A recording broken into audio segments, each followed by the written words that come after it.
Good afternoon, I'm Mark Summers. You're watching Q News, and let's take a look at the top stories making the headlines this hour. UK Prime Minister Keir Starmer has said Britain's recognition of the state of Palestine aims to keep alive the possibility of peace and a two-state solution, envisioning a secure Israel alongside a viable Palestinian state. Starmer emphasised that this move is not a concession to Hamas, which he said must have no future role in government or security, and announced plans to sanction more Hamas figures soon. He condemned the humanitarian crisis in Gaza, calling the Israeli government's bombardment and the resulting devastation utterly intolerable, highlighting the escalation of conflict and accelerated settlement building in the West Bank. Starmer warned that while the hope for peace is fading, we can't let that light go out.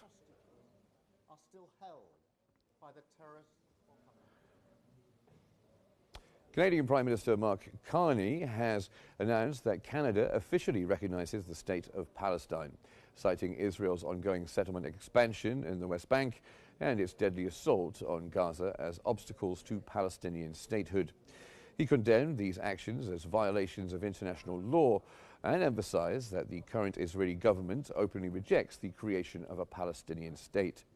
Carney said Canada's recognition is part of a coordinated global effort to uphold the two-state solution and promote peace, grounded in principles of self-determination and human rights.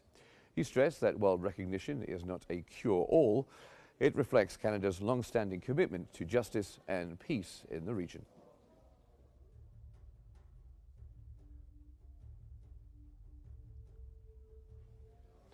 Australia formally recognised the independent state of Palestine today, joining Canada and the United Kingdom in a coordinated international effort to revive the two-state solution.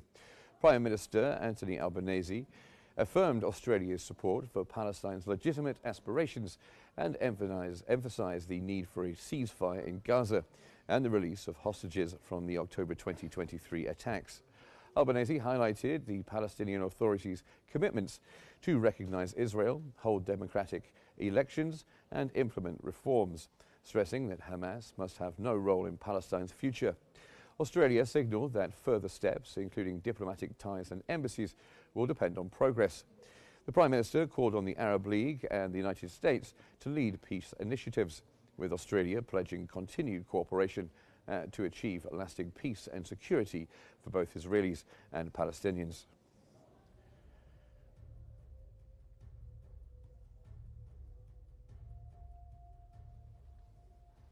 Egypt has dispatched its 41st humanitarian aid convoy, named Zad al-Azhar, to Gaza via the Rafah crossing.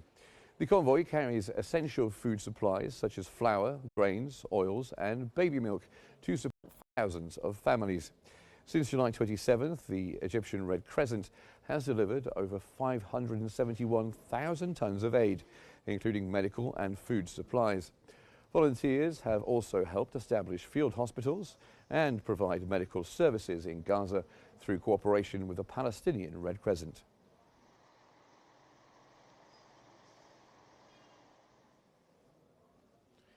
Thousands of displaced Palestinians continue to move south along Gaza's coastal road, following Israeli military orders to evacuate Gaza City. The evacuation comes as Israel ramps up its demolition campaign, targeting high-rise buildings and launching ground assaults in the city's eastern suburbs.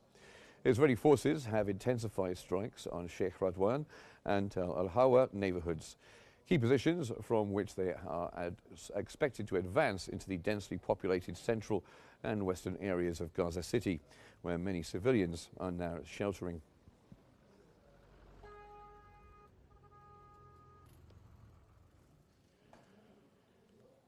Over 650,000 civilians remain in Gaza City amid the heavy Israeli bombardment and a deepening humanitarian crisis as food, water and medical supplies run out.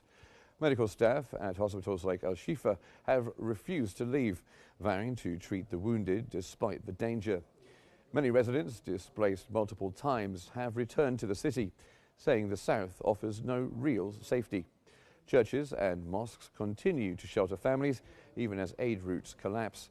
The UN says over 1 million people have been displaced since March, with 200,000 moving south in the past month alone.